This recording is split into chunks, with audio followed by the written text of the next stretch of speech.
pessoal! Então, dando continuidade às nossas atividades aqui do Incursos no módulo de Educação Digital, a gente vai falar um pouquinho sobre avaliação. Gente, é claro e notório que ninguém gosta de ser avaliado.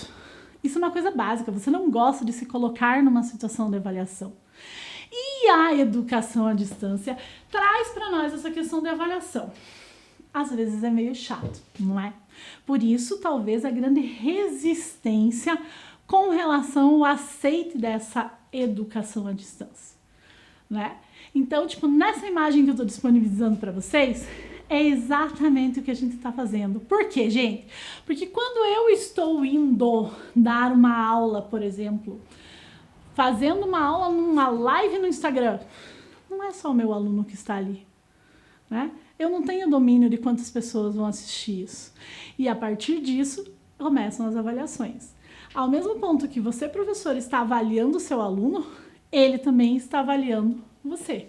É uma relação simbiótica, extremamente básica, né? E daí, como é que eu posso fazer avaliações? Ou seja, como é que eu vou olhar esse aluno a partir disso? O processo de avaliar.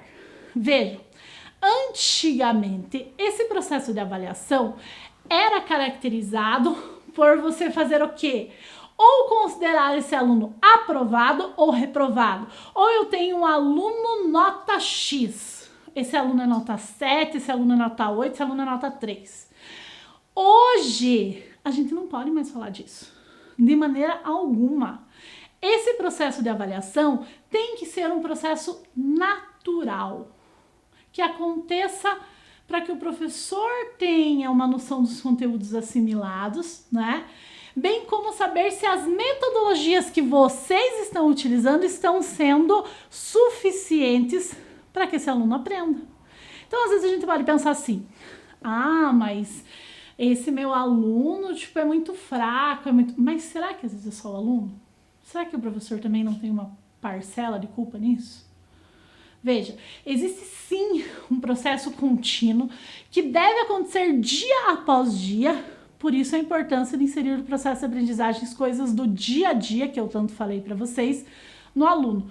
Por quê? Porque é muito mais fácil que esse aluno fixe questões do dia a dia ou que sejam pertencentes a ele, do que ele vá seguir ou vá cuidar de dicas que ele nem sabe onde estão, né? Vai que você pega um exemplo lá de uma cidade do Afeganistão. Gente, a realidade do aluno aqui é muito diferente, talvez ele nem saiba do que você esteja falando. Isso não é benéfico nesse processo de avaliação. Mas muitas vezes, se você pegar essa questão desse aluno e trazer para a realidade dele, às vezes para o bairro dele, para o município dele, para alguma coisa que ele consiga se enxergar, você vai ter muito mais sucesso com relação a isso. E ele vai se sentir pertencente àquilo que a gente já falou. Olha só, um problema importantíssimo com relação à avaliação. Isso a gente pode dividir essa aula em dois momentos.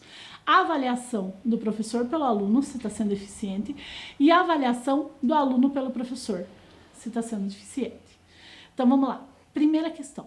Você, professor, escolhe materiais. Meu Deus, tem de tudo na internet, o que eu faço? Tem de tudo na internet, o que você faz? O que você faz? O que você gostaria que fizesse? Primeiro, livros. Livros são bases confiáveis. Então, é óbvio que se você tiver que escolher um material bacana para indicar para o teu aluno, você vai escolher de um autor bom, um material confiável. Sites confiáveis. Gente, vocês têm visto a questão das fake news? Tem fake news de tudo. A gente tem que cuidar isso enquanto professor. Por quê? Porque nós reproduzimos tudo isso.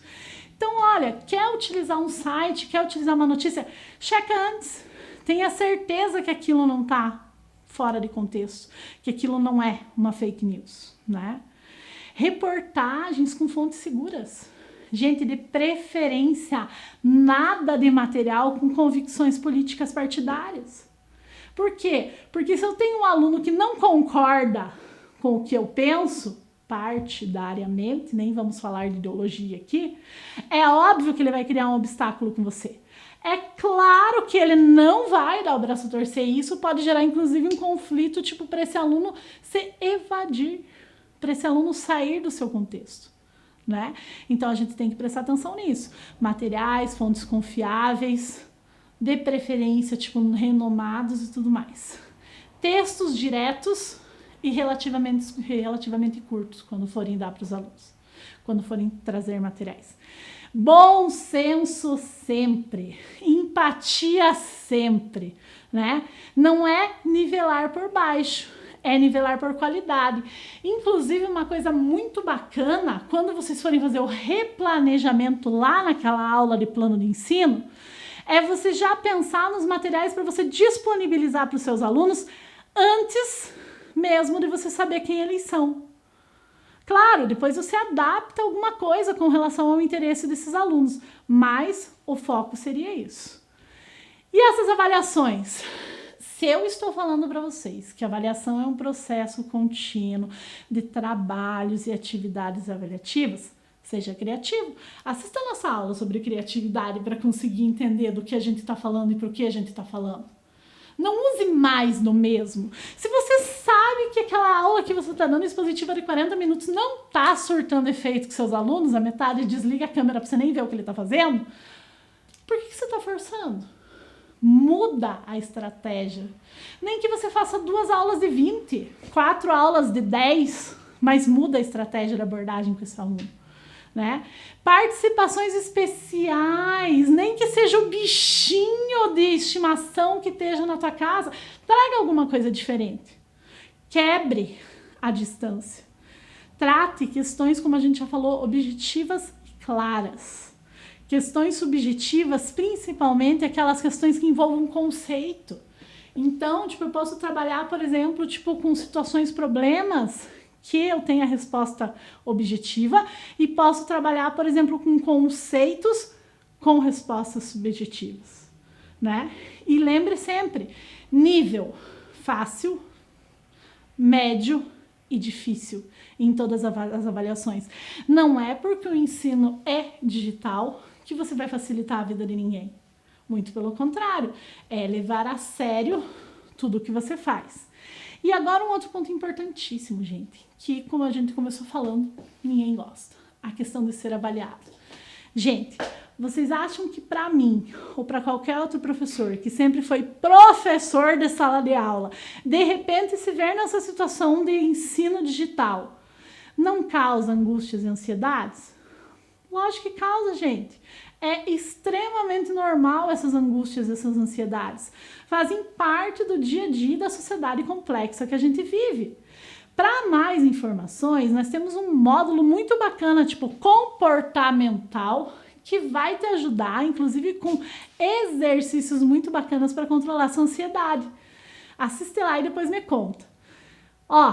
Responsabilidade, gente. Responsabilidade é uma coisa fantástica com relação ao professor. Lembram quando a gente falou sobre o professor ser referência? É isso aqui. Responsabilidade. Se você está fazendo uma aula remota e sabe que a aula começa às 7h40 da manhã, qual é o horário que você vai estar lá? 7h40. Ah, mas o aluno chega às 8h. Mas você é professor. Ou fazem um acordam que começa mais tarde. Do contrário, você tem que mostrar essas questões de responsabilidade para você ser avaliado. Critérios técnicos e objetivos. Isso é uma coisa muito importante. Por quê?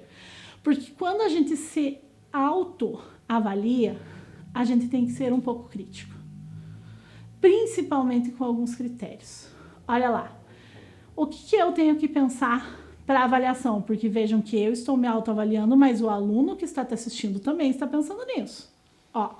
Cumprimento do conteúdo lecionado e registrado. Eu estou dando conta disso? Lá aqui vocês vão ver a importância de ter feito um replanejamento do plano de ensino.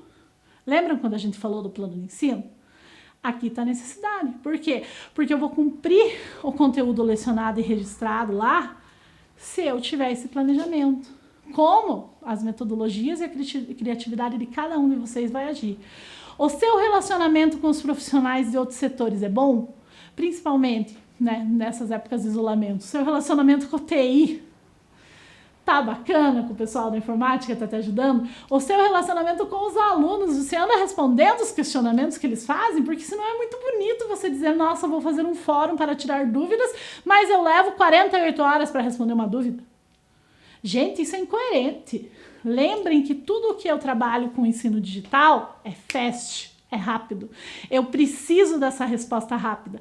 Eu preciso que as coisas aconteçam assim. Então é óbvio que uma avaliação vai ser diferente, por exemplo, se eu deixar de responder um aluno por 3 dias. Escutei vários relatos, por exemplo, de alunos comentando sobre isso. Ah, eu mandei uma mensagem para o professor, mas ele não respondeu. Gente, é um meio de comunicação, né? Digital. Preciso disso. Ó, a sua participação é efetiva com relação a isso? Eu consigo responder? Eu consigo dar resposta? Pontualidade e responsabilidade, como a gente já falou. E uma coisa fundamental que a gente vai bater em todas as aulas.